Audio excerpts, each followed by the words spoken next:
Sinupalpal ni Senador Panfilo Ping Lacson na tinawag pa niyang ex-Senate President si Alan Peter Cayetano dahil sa umano'y desperado at walang basihan umanong pagtangkang idawit ang kanyang pangalan sa isang umano'y peking pagdinig ng Blue Ribbon Committee. Ayon kay Lacson, ang pagtatangka ni Cayetano na iugnay siya sa mga aligasyon hinggil sa paghatid ng mga maleta ng pera gamit ang isang helikopter ay nakabatay lamang umano sa mga insinuasyon at lalo lamang naglantad sa hindi kaya-aya umanong pag-uugali ni Cayetano. Paliwanag pa ni Lacson na ang ilan sa mga larawang ipinakita sa naturang peke umanong pagdinig na nagpapakitang nakasakay siya sa isang helicopter ay kuha nung panahon ng kanyang kampanya sa pagkapangulo noong 2022 kung saan gumamit siya ng sasakyang panghimpapawid na ibinigay naman ng isang kumpanya ng air service. Dagdag pa ng senador na ang air service company ay ASEAN Aerospace kung saan ay kinontrata nila ito noong 2022 campaign kung saan naman ay nakalagay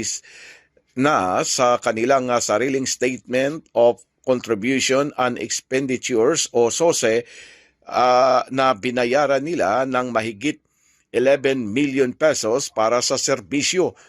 Nauna nang binatikos ni Lacson ang grupo ni Cayetano dahil sa biglaang umanong pagdalo nito sa Senado upang magsagawa umano ng trabaho isang araw matapos mag-adjourn sinidi ang Senado at habang pinahintulutan ng bagong liderato ng Senado ang mga empleyado na mag-work from home. Sinabi ng senador na ang Blue Ribbon hearing ng grupo ni Cayetano na isinagawa sa Session Hall ng Senado ngayong araw sa kabila ng kawalaan ng Committee Secretariat at hindi maaring at hindi dapat ituring na opisyal dahil kung kailan umanong walang pasok at adjourn sinidi na saka naman nasa Session Hall na ipagpaliban na ng Senate Blue Ribbon Committee na pinamumunuan ni Senator Erwin Tulfo ang mga pagdinig nito tungkol sa isyu ng flood control matapos ang pagbabago ng liderato kahapon. Samantala,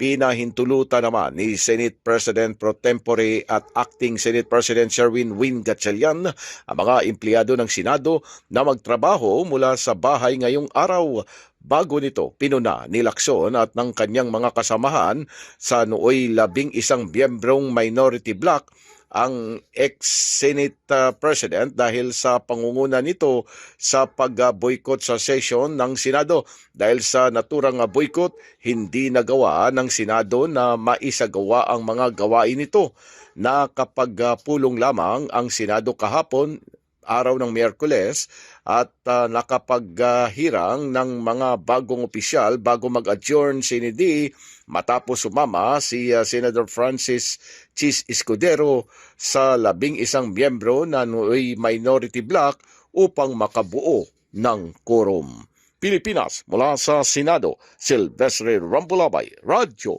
Kayo Manggi.